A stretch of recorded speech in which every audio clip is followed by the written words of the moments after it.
ప్రముఖ సినీ నటి శ్రీమతి సంగీత గారి ప్రారంభించారు. ఐవీఎఫ్ చికిత్సలో 25% భారీ discount, free doctor consultation, free ultrasound scan. 49 అంటే సంతానం, 49 అంటే సంతోషం. ఆంధ్రప్రదేశ్లోని ప్రజలకు ఒక శుభవార్త తెలియజేస్తూ ఆంధ్రప్రదేశ్ ప్రభుత్వం ఒక కీలకమైనటువంటి నిర్ణయం తీసుకుంది.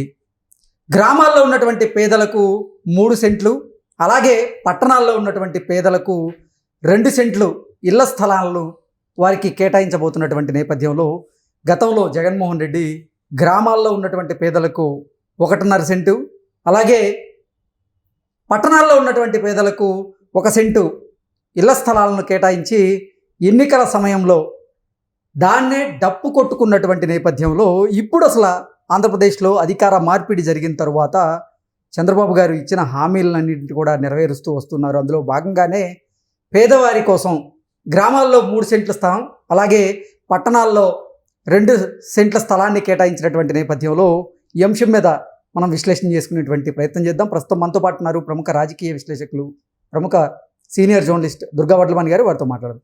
దుర్గా, నమస్తే అండి. నమస్తే అండి.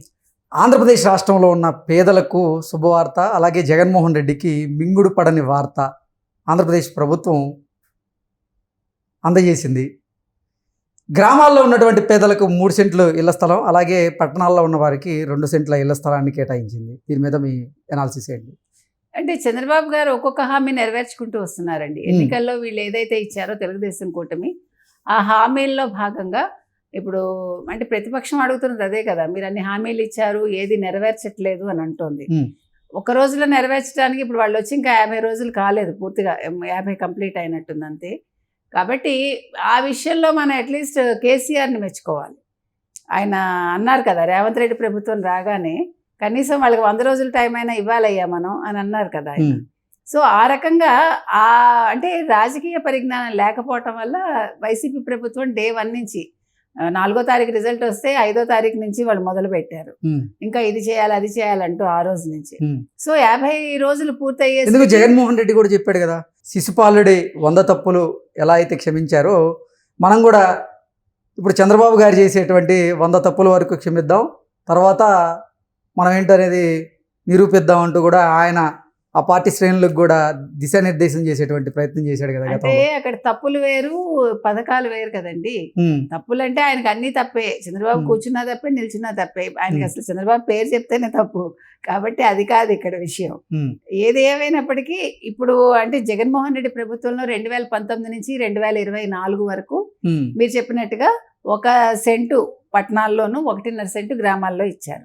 ఇచ్చాక వాటికి కావాల్సిన నిధులు అయితే విడుదల చేయలేదు ఇంతవరకు వాళ్ళు, అంటే అవి కంప్లీట్ చేయలేదు. వేరేజ్ నిన్న చంద్రబాబు నాయుడు గారు తీసుకున్న నిర్ణయం ఏంటంటే వీళ్ళకి మీరు చెప్పినట్టుగా పట్టణాల్లో అయితే 2 సెంట్లు, గ్రామాల్లో 3 సెంట్లు, అంటే డబల్ చేశాడు ఆయన.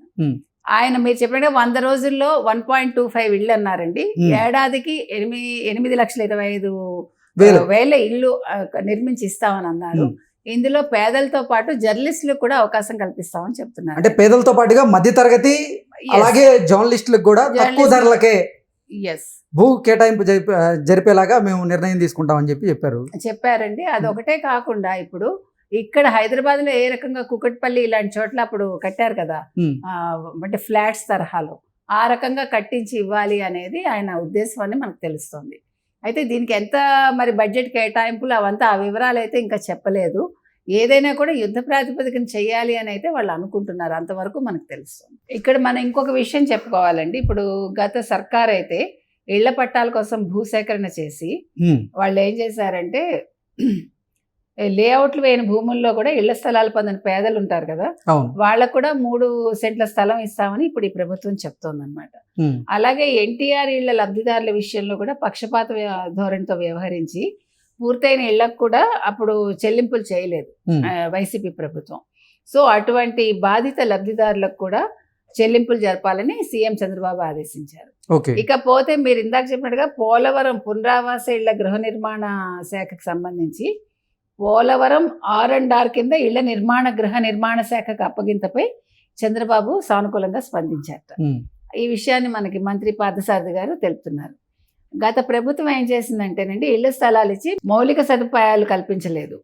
సో అటువంటి లేఅవుట్లలో కూడా మౌలిక వసతులు కల్పించాలని సీఎం ఆదేశించారు.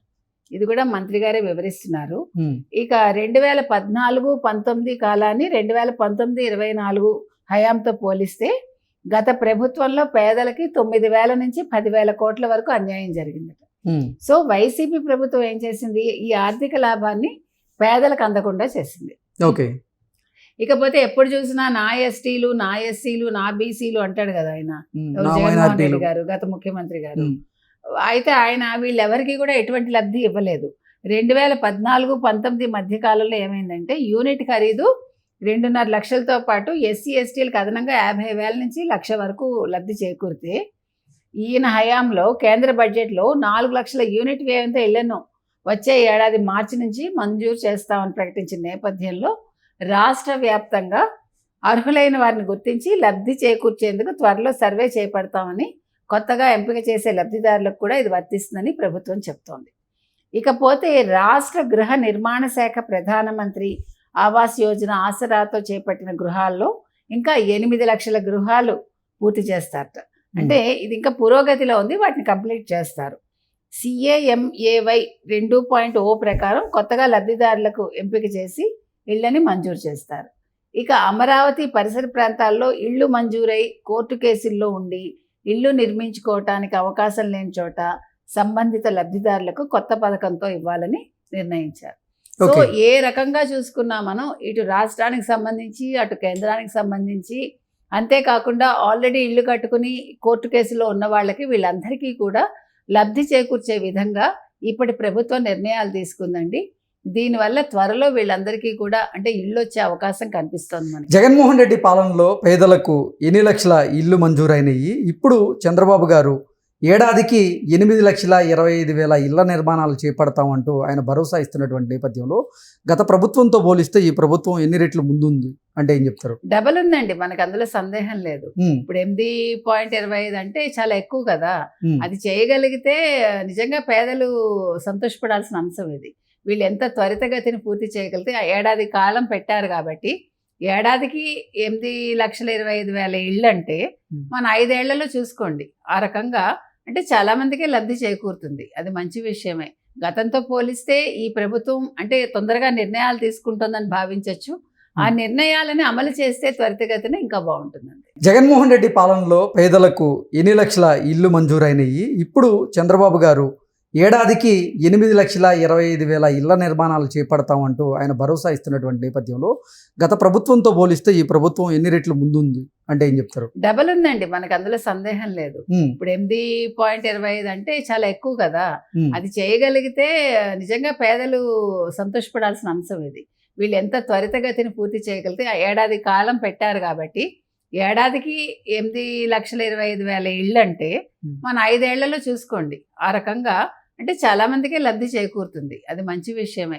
గతంతో పోలిస్తే ఈ ప్రభుత్వం అంటే తొందరగా నిర్ణయాలు తీసుకుంటుందని భావించవచ్చు. ఆ నిర్ణయాలని అమలు చేస్తే త్వరితగతిన ఇంకా బాగుంటుందండి. ఓకే. ఓకే అండి, థ్యాంక్ యూ సో మచ్.